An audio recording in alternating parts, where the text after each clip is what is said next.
Lansu Chinese Garden is celebrating 25 years of culture, community, and connection this September. If you haven't been, it's the gem of the historic Old Town Chinatown neighborhood. And now is the perfect time to discover why Lansu is more than a garden. They're inviting everyone to help them celebrate their milestone with discounted admission, cultural performances, historical exhibits, and so much more. You can go to lansugarden.org for more details. That's LANSU garden.org.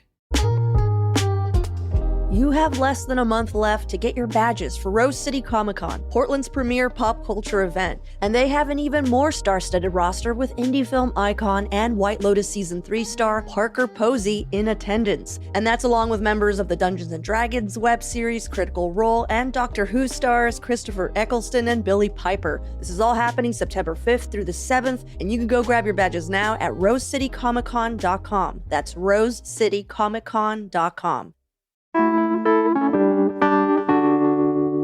Today on CityCast Portland, we're talking about why the Portland Bureau of Transportation is ignoring its own policies to enforce historic meter rate hikes. We're also looking into the state legislature's special session debating per-mile fees for EVs and a 6-cent increase on our gas tax. We're also diving into the city's program, reuniting unsheltered people with friends and family from out of state, and why some are taking issue with it.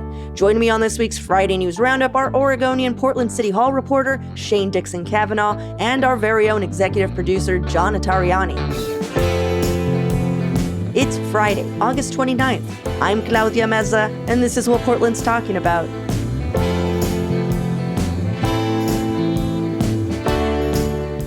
Welcome, everyone, to the Friday News Roundup. Shane, John, thanks for hanging out with me this morning. Hey, good morning, Claudia. It's delightful to be here. Every time, Shane. I love your intros. Really? Yeah, I mean, they're just so sincere, but also because we know you, just like this inner snark, there's just a tinge of like hilarity in it, and I just love it. Take the compliment. I'm taking it as such. Okay. For those of you new to the show, today is the day we break down some of the biggest local stories of the week with some of the best and brightest journalists in town, like Shane here. But before we jump into the news, I usually ask our guests, see how that felt? It felt really good, Claudia. All right. I usually ask our guests an opening question so our listeners can get to know them a little better. And today's opening question is related to our Tuesday episode, Portland's Best Meals Under $15. Now, I'm personally looking for options. So my question to you two is, what are your recommended cheapest and most delicious meals in the Portland metro area? I'm just looking for one really, specifically one that is under $15. Extra points if it includes a drink and a tip. And chain restaurants are out, sorry, because that's cheating. I can go first. I put some thought into this. Okay. And I want to recommend, cheap meals, like we're not necessarily going for out-and-out health food here, but I want to recommend Roke's up on Northeast Columbia. Do you know this spot, Claudia? I know how it's spelled. It's Roakes, correct? Yeah. It's like a little diner, almost kind of like in an industrial area. Basically like burgers and hot dogs. But they sell what I think is the city's best representation of a Detroit-style coney dog. Oh. Hot dog with chili on it. They're $3.75. Dang. So that means I spent some time on their menu, did the map. You can get 2 coney dogs, a side of fries, and a small Pepsi, plus a 15% tip for $14.83. This is what we're talking about. Living large. Wow. Whammy. Does somebody have the air horn? You know what? I know that you love that horn, and I think we'll load it up next time you're on the show. Okay. All right. Thank you. Well, what about you, Shane? So I'm just going to go for it. I was a little hesitant to share this because it's one of my favorite secret spots, but I think it should be blown up because it is so flippin' delicious and it's remarkably affordable. It's a hole-in-the-wall Mexican spot called El Porvenir Family Taqueria, and it's on 82nd Avenue, just south of Foster off of Reedway. And it has some of the best Mexican food that I've eaten in the city. You can get tacos there for $1 or $1.50. Oh my God. You can get a plate of quesadilla, 4 or 5 for under $10. And it's just delicious. So, oh my God. I just pulled up their Instagram and the first post is $1 tacos today, tomorrow, and every day. I gotta tell you, when I pay $4 for a single taco, a little bit of me dies.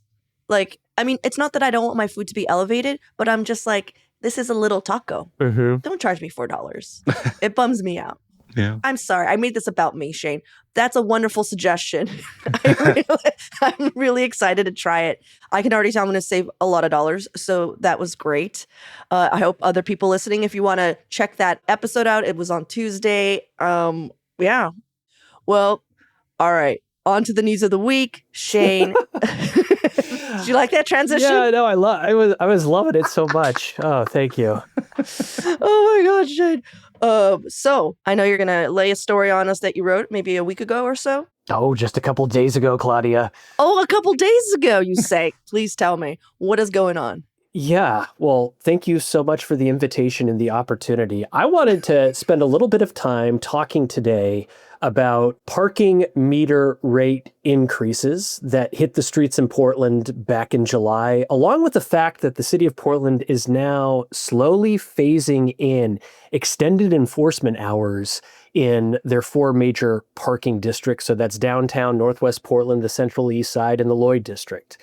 On the one hand, parking in Portland is still relatively cheap, but we did have just a historic increase in meter rates. Folks have some concerns about that, business owners and residents alike. And my editor, Jamie Goldberg, and I were recently looking into this a little bit more and had noticed that the Portland Bureau of Transportation was really talking about how they had taken a, quote, data-driven approach toward making some of these decisions. So we went ahead and got the data. And there was a lot of interesting nuggets and information within there. But on top of that, through the reporting process, we learned that the city of Portland and the Transportation Bureau has what's called a parking management manual that basically gives them guidance on setting parking policy.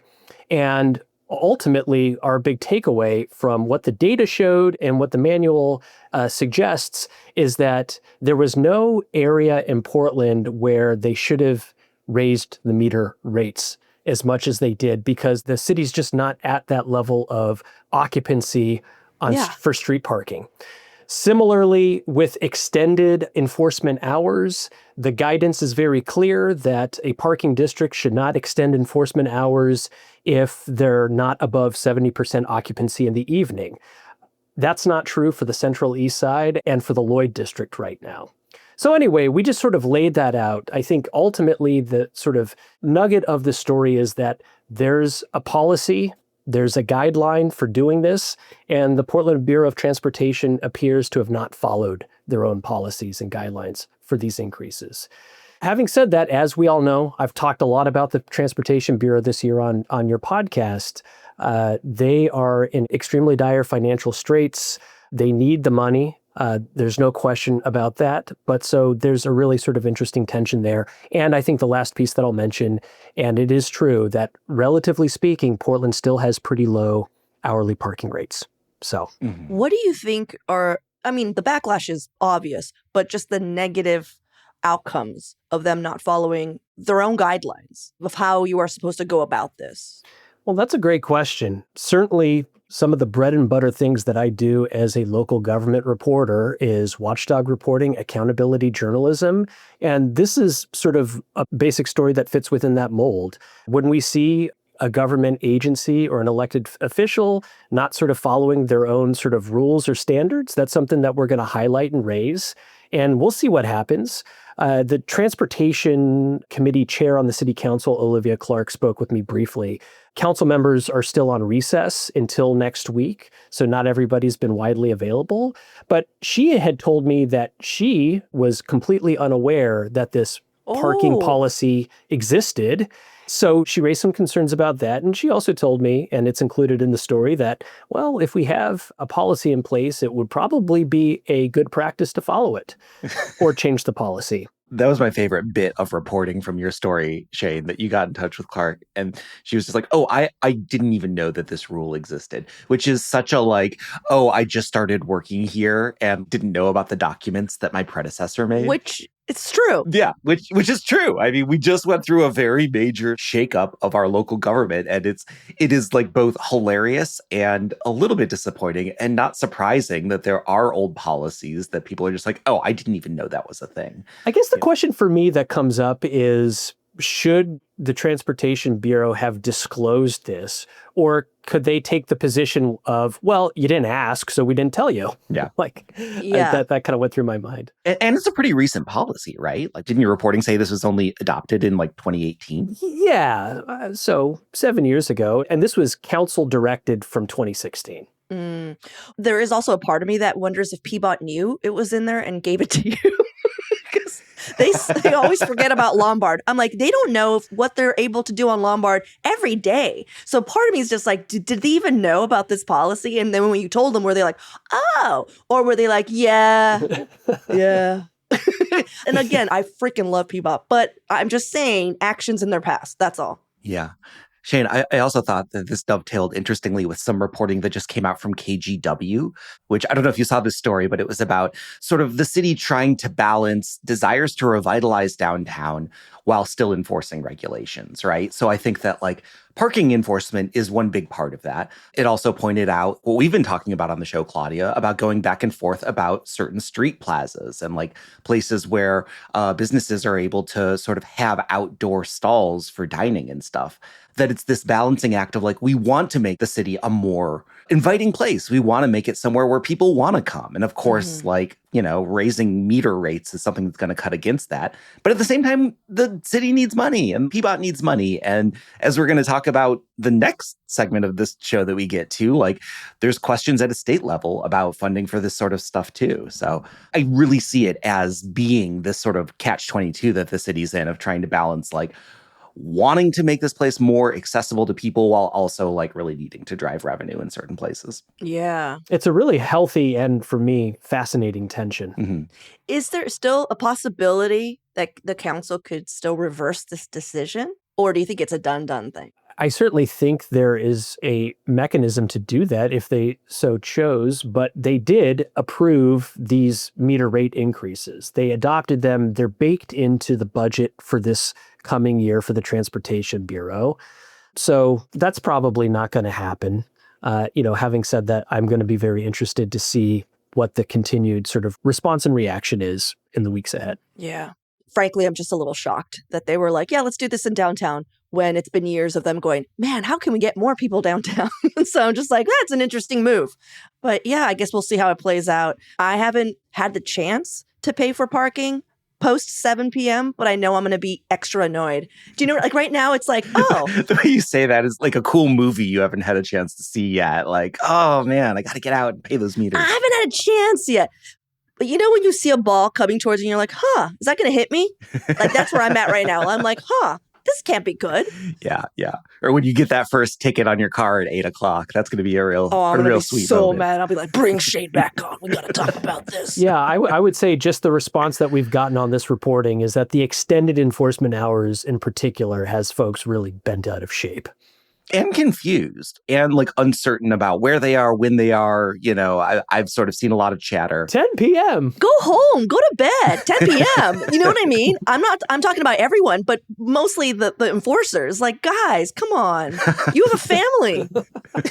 10 p.m.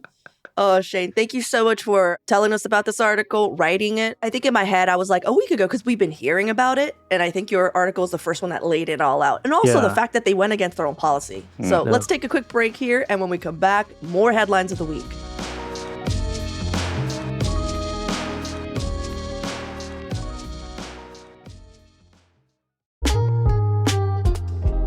Putting together estate plans for yourself or a family member can be one of the most difficult and frankly not fun things to do as an adult. But Ardent Estate Sales and their team of experts can at least make the selling part of it a lot less stressful. With over a decade of experience in the industry, Angela and her team takes great care to ensure that the entire process of organizing your estate sale is seamless. From pricing to staging, advertising, down to managing the sales, Angela is licensed, bonded, and insured, and she works hard to get everything right. creating the best and most profitable outcomes for her clients. Ardent Estate Sales brings a designer's eye to every setup. From artful displays to thoughtful arrangements, they're designing an inviting atmosphere that highlights value and tells a story. Your story. To learn more and book a consultation, head to ardentestatesales.com. That's ardentestatesales.com.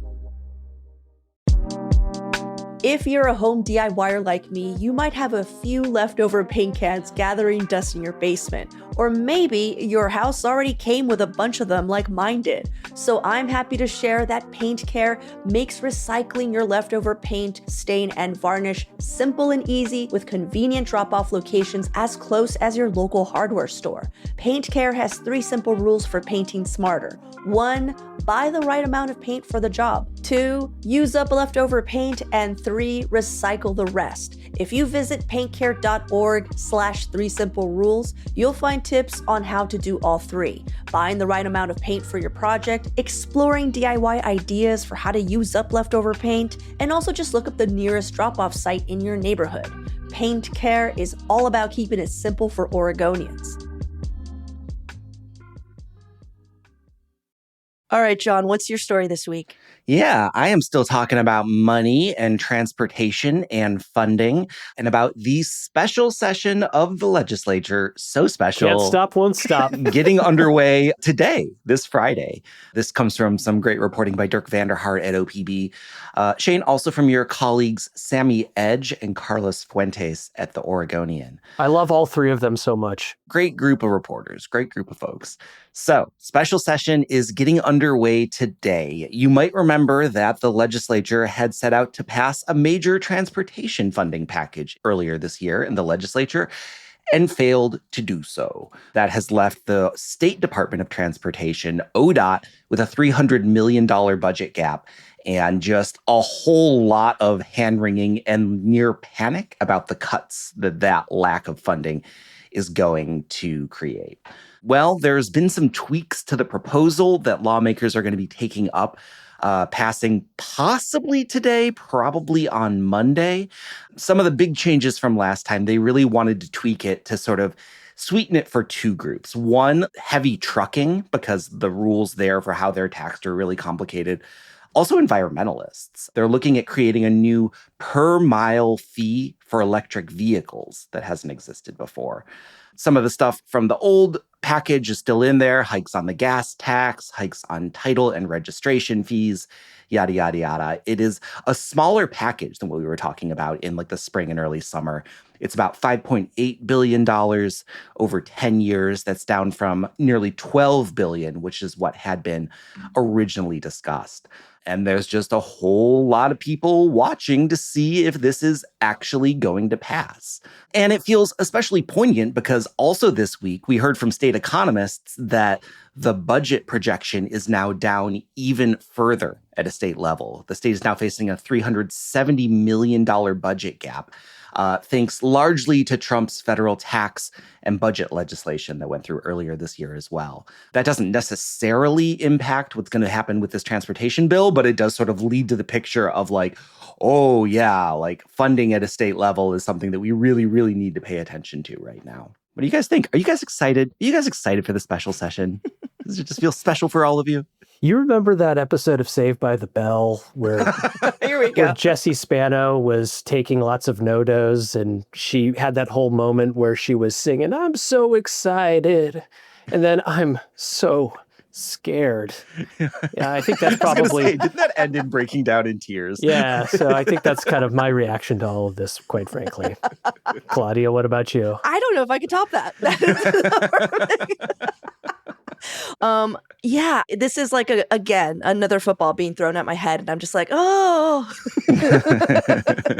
is it going to land? So that's the excitement I'm feeling. Yeah. That no matter what, I'm just like, we're not going to like this, are we? Yeah. I mean, the Democrats do hold super majorities. They could pass this package without votes from Republicans in Oregon. The sort of initial forecast is that it feels like with the tweaks that have been made since the bill that was presented earlier this year, there's a lot of assumptions that it is going to pass. But I mean, that's also how we felt in the spring, was just like, oh yeah, transportation package, that is going to get done. And then it didn't happen. Yeah. But the other rub of it is, with this lower price tag on it, with this more modest bill, ODOT is saying, like, this is great, we need it, but it still doesn't quite patch the hole that we have. Mm-hmm. So even if it does pass, that doesn't mean that the State Department of Transportation is sitting pretty. There could still be some belt tightening that needs to happen. The thread that's really stood out to me throughout this whole debate on the transportation funding package, both back in June and now, has been just how well organized and disciplined the opposition to it has been. I feel that opponents have made a pretty strong and forceful case for their perspective and point of view, much better than proponents. The proponents have really struggled to zero in on a really consistent messaging that's deeply resonating with folks. But I think that speaks to just sort of the Democrats? Yeah. I mean, you just described the Democrats as a whole. Well, those your words, not mine. I don't want to say that. But, certainly it just sort of speaks to the, again, more tension here about finding that balance between definitely sort of a need for more revenue, justifiably so, and the fact that people, and I think very realistically, are feeling like all of the fee and tax increases, even if they're modest and small, individually are continuing to add up. And it's been a real strain. It has been really difficult for some folks. Yeah, I think that's totally valid. I mean, the one thing that I see sort of buried in here that I think is really interesting is this new per mile fee on electric vehicles. I bet a lot of people aren't even really aware that that is on the table. Mm-hmm. Even if it does pass, it's not going to go into effect until 2027. But, something that we've talked about plenty of times is just that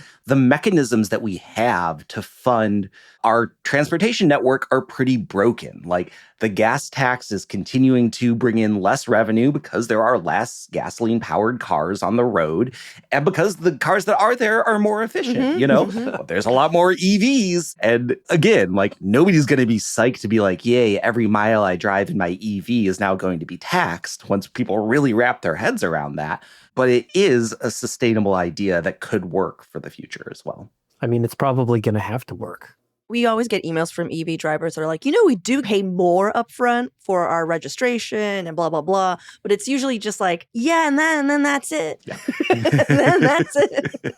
But I know if I were an EV driver, I'd be like, how much tax? What's going on? It does feel a little Big Brother, I'll be honest. Like, every mile, how are you going to know? How are you going to get in here? Oh, Big Brother knows. I know. It's a little creepy. Like, I just got creeped out for them. Tina's watching. I know. I'm just like, oh, man. Well, thanks, John. I'm still uneasy. I'm uneasy by it all. I get both sides, but I'm just like, dude, we got to do something. Mm-hmm. I just wish it was easier to fix stuff once we're like, well, that's not working. Yeah. Because it tends to not be that easy. Yeah. Oh, well, let's take a quick break here. And when we come back, more headlines of the week.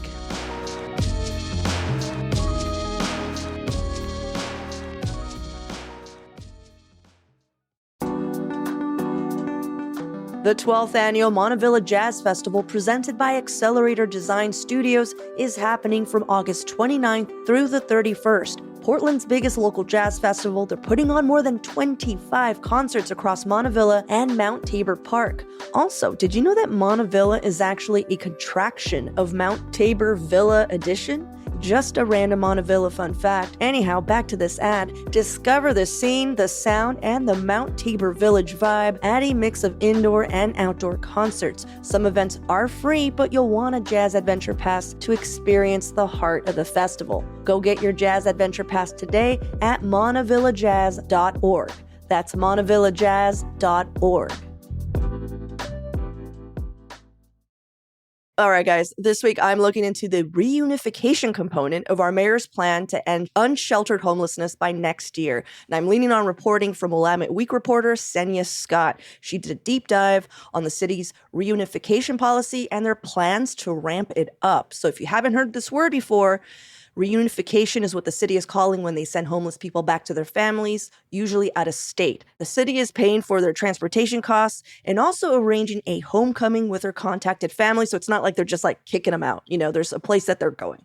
Now, did you guys see the video the mayor's office shared in their April press release of one of these reunifications? I did. Is this Giovanni? Yes, exactly. It shows a young man named Giovanni returning to his mother's apartment in Brooklyn, New York. His mom was crying with joy. He looks really, verklempt. And there was a lot of hugging. It was their example. I am assuming the city's example of, see, good, people like it. So far this year, the city has reunified 53 people who were living on our streets with family members or friends from out of state. And this practice of connecting unhoused people with their family or friends is not new. It's a standard practice across the United States. Multnomah County has had a ticket home program since 2016 that is run by a nonprofit, Transition Projects. They pay full travel fare and other travel-related costs if a person has a confirmed stable place to stay. But here's the difference between how other cities are handling these reunifications and how Portland has been doing it. In other cities like Boston and Phoenix, which the mayor has shouted out specifically to say, hey, these types of programs work, they're providing just a bit more than just travel fare, and they're also following up with folks to make sure that they remain housed for a certain period. Phoenix, whose reunification programs are run by nonprofits, is also tracking if they return to Phoenix. Correct. If they return to Phoenix. The Boston city-run program is also providing, in some cases, rental assistance and other financial support when they get to their new home. In Atlanta, a case manager stays in touch with relocated folks for a year to ensure that they have everything they need to stay off the streets, even if those streets are in Denver, Colorado, which, wow, right? Yeah. And this is why there is mounting criticism from some homeless advocates and, frankly, data advocates because the mayor's reunification process doesn't have any kind of further assistance, follow-ups, or tracking. This is straight from the Willamette Week article. Mm-hmm. The last contact Wilson's office has is with a person ensuring they've made contact with a social worker or a clergy member at their city of origin. That's basically it. It's like, do you have the next jump over to somebody else helping you? Okay, bye. Rob Lane from Portland Solutions, that's the centralized hub for the city's homelessness and livability programs, was quoted as saying, these are individuals who simply want to go back and live with their family or friends and need help doing so. We don't intrude on their life after that. He also said, we don't have the resources, which to me, I'm just like, say it up front. We don't have the resources, and Portland's homeless crisis is one of the largest in the country. He went on to say, although we would like to maintain contact in a more formal way, our outreach team needs to triage more emergent and proximal issues during this crisis. But the critics are saying, what's to say they won't come back? And how is making them homeless somewhere else solving anything? But before I share the city's ramp-up plans, I'm curious what your initial thoughts are. Immediately, do you think it's our city's responsibility to follow up and continue to care for the people they're sending back to live with their friends or families? Because that was a question I had to wrestle with I see what the other cities are doing, but I also we don't have any money. And our crisis, just in terms of raw numbers, are, and per capita are so much higher. Exactly. That word triage is completely accurate. And triage is the approach that Mayor Wilson is taking to try to put a dent in the number of unsheltered homeless in Portland. This is clearly across the board a don't let perfect get in the way of good. This is why, there's no shortage of shortcomings with congregate emergency shelter, but you can stand up a large number of those and hopefully get more people off the streets.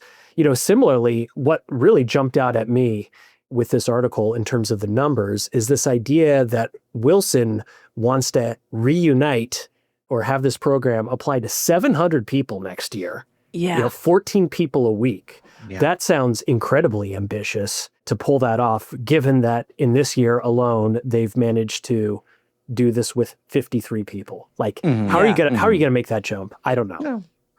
In line with the sort of ambition of Mayor Wilson's other plans regarding homeless services, the ramp up of shelters is just as dramatic, It is still a small program, but realistically, if there is somebody who has family or friends or loved ones at another place in the country that is able to help them, that does seem like a durable solution and one that has a greater likelihood of success than sort of having people going through the systems of shelters and case management that we have here. Because it's a built-in support system, basically. It's a built-in support system. Obviously, like, there's a huge vulnerability here as well. And I think it only takes one horror story of one of these reunifications going really, really badly that is going to make the city look really bad too. And I'm sure that they are aware of that risk as well. And I do want to confirm, though, that they're not just like, do you have family? Good, go. Yeah. Like, they're just like, do you have family that you are cool with, that you didn't run away from? Yeah.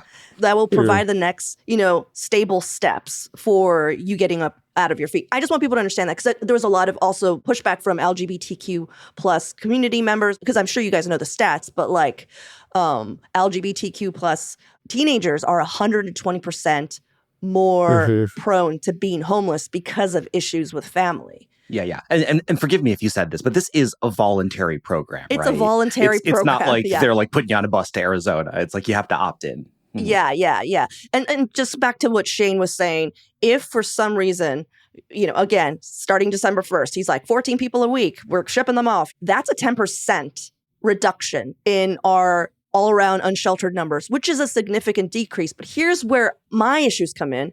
We haven't heard how that's going to happen or how he has even arrived at that number. Like you said, Shane, I prefer action moving forward rather than doing nothing. I'm not the faction of people that ignores a solution if it's not perfect. I've never once voted for Jill Stein. I'm just going to say that. My concerns are purely from a data standpoint. Mayor Wilson is pointing to a lot of successful reunification programs in cities that are providing a lot more comprehensive services and tracking systems. And their success is measured in not only decreased homelessness in their own cities, but also making sure the relocated individuals remain housed. With the program as it is in Portland, I'm not seeing how we're going to, one, use these other city programs as examples, because they're different. Two, how we're measuring success. Like, they could just move back. Like, if it doesn't work out in Brooklyn, Giovanni, we are the better coast. I'm sorry. We just are, But I'm glad we're moving forward with an idea. I just don't want us back to this non-data-driven solutions, because we're chasing a goal of ending unsheltered homelessness by 2026. And at a certain point, you have to wonder if it's best for the city or best for our mayor's promise, which could not be what is best for the city in the long run. But that could just be me sitting on the well, it's not perfect. So I was just going to say, and the question that I'm left with at the end of this conversation is just how much more work or effort would be required to do a basic level of follow-up once a person leaves Portland. It seems just in terms of this whole entire process occurring, the real heavy lift is actually finding people who are willing to do this, contacting their family. And the follow-up at the very end seems just nominal, or would potentially be nominal. So I think it would assuage a lot of the concerns and questions that people have if that could be a piece of the overall policy. I'm just wondering about that in particular. Well, you guys, I really appreciate you hanging out with me and going through some of these headlines this week. Before we head out, John, I want you to take it away, because we have some shout outs from some CityCast Portland neighbors, which is our membership program. Yeah. One of the perks of being a paying member of CityCast is the opportunity to shout out local businesses or organizations that you love here on the show and also in our newsletter, Hey Portland. I've got one from Crystal T, who wants to shout out the Native American Youth and Family Center for sustaining tradition and building cultural wealth for youth and their families.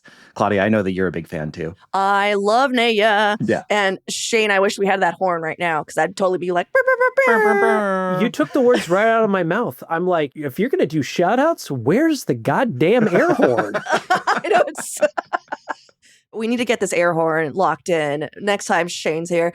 I also just really want to quickly shout out that Naya is part of the federal rollout of first home buyers. You take these classes to find out what you're getting yourself into, and then you're eligible for grants on your first home. A lot of people don't know that they're eligible. You don't have to be a person of Indigenous heritage. It's a federal program. They just house it and they have these free classes. That's how I got my home. So I love Naya so much. Yeah.